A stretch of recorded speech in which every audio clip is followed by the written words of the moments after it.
Safety is a critical responsibility of all employees and management, and we ask you to participate by observing established company safety rules and policies. Employee cooperation is the key element of any safety program, and we sincerely want you to work and act safely at all times. Let's begin with some basic safety rules that apply to all employees. Housekeeping is extremely important. If you see something on the floor that doesn't belong there, correct it, even if it's not in your department. Team effort is accident prevention at its best. Cleaning spills is something that occurs frequently and requires specific procedures. Place a caution cone near the area to be cleaned. Sweep broken glass onto a dustpan. Don't pick up broken glass with your hands. Use proper equipment. If it's a chemical spill, be sure to wear proper protective equipment, such as gloves when necessary. After you've cleaned the spill, it's time to mop the floor, making sure you've fully removed any oil-based products, such as spilled cooking oil, mayonnaise, or other similar products from the floor. Dry mop the cleaned area and leave the caution cone in place until the floor is dry. Sweeping records should be maintained when regular cleaning or emergency cleanup is completed. All employees should dress for safety, such as not wearing rings or jewelry that could get caught on shelves, merchandise, or other materials. Wear proper footwear with slip-resistant soles. Canvas shoes don't offer any protection from scrapes, minor cuts, or chemical spills. Leather-top shoes are recommended. When reporting to work, be rested, alert, and ready to perform your responsibilities in a safe manner. Of course, drugs and alcohol are prohibited at work, including the residual effects from off-duty use. Everyone is busy. The work pace is fast, and there's always many things to do. It's okay to be busy and to work hard, but it's not okay to take shortcuts or violate safety rules. Don't run, and use care when going around blind corners or when entering or leaving the stock room, the main entrances, or exits. Use ladders to reach high items. Do not use merchandise, racks, shelving, or carts as ladders.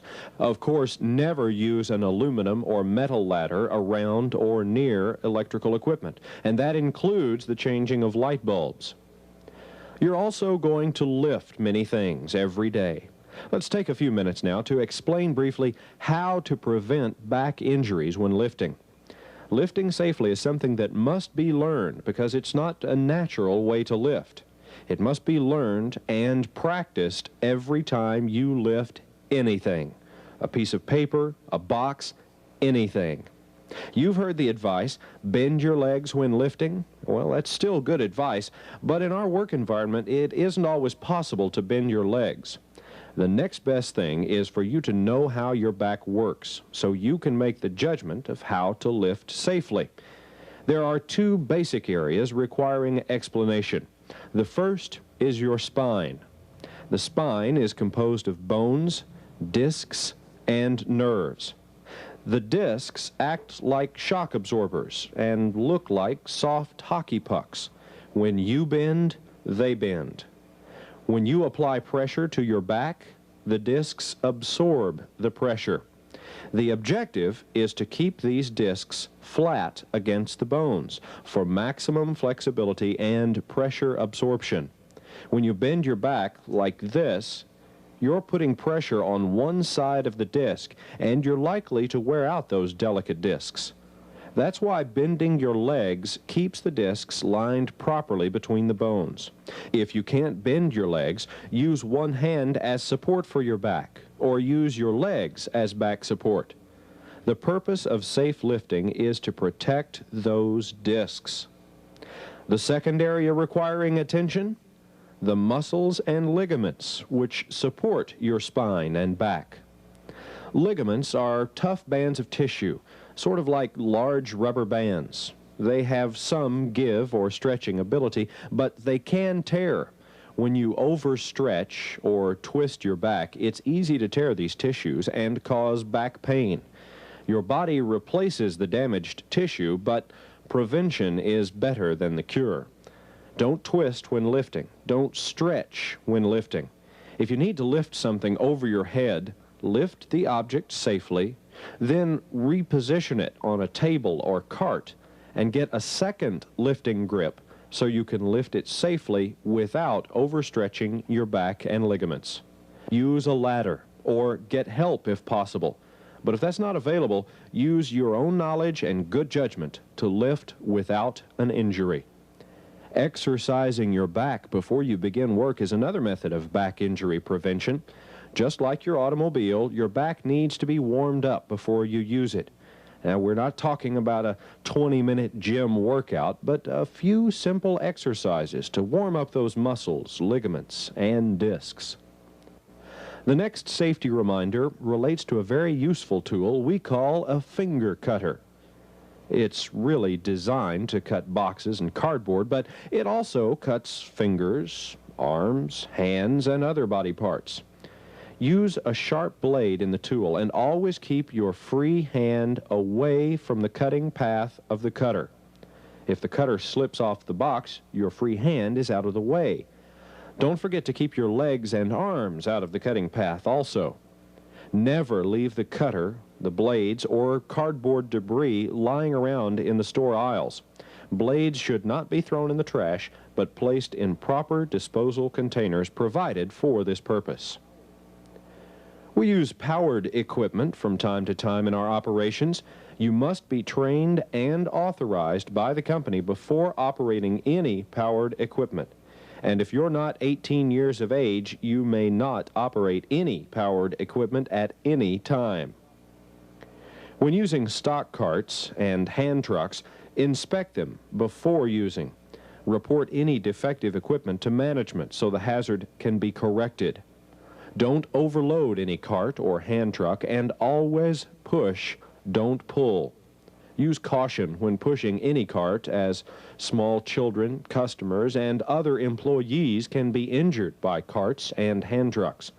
If you're called away for some reason, be sure to remove the cart or truck from the sales floor. An unattended cart or hand truck is an accident waiting to happen.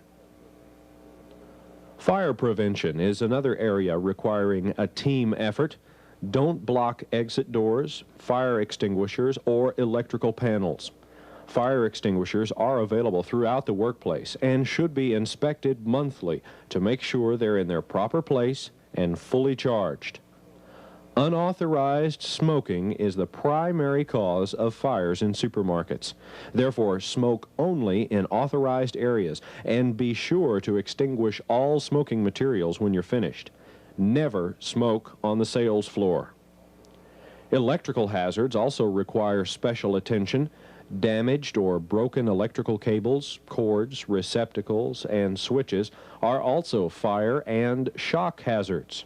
If you notice electrical hazards, bring it to management's attention right away. Sprinkler systems are designed to extinguish fires. A fusible link inside the sprinkler head melts at a certain temperature, and water is released to extinguish the fire. Never stack any materials within 18 inches of any sprinkler head. Keep storage areas clean and free from accumulations of waste paper, trash, cardboard, and other potential fire hazards. Don't stock combustible materials in front of water heaters or within 18 inches of light fixtures. Okay, let's now review some tips on how to prevent customer accidents. We've already talked about good housekeeping and keeping floor surfaces clean. Good housekeeping is the most important factor in customer and employee accident prevention. But it's really up to all employees to look for potential hazards, such as merchandise on the floor or stacked improperly on shelves. Chemical products, such as bleach, liquid detergents, and other bottled liquids leak. So take care when stocking these items to make sure the caps are properly tightened. When bagging groceries, take care never to package cleaning products with or next to perishable foods. Cart collection is another area requiring your safety effort. Don't try to collect more than 10 or 12 carts at a time. Too many carts are difficult to control and push. Inspect the carts for broken wheels or wire baskets or other damage. Remove any unsafe cart from service until it can be repaired. Be a safety inspector.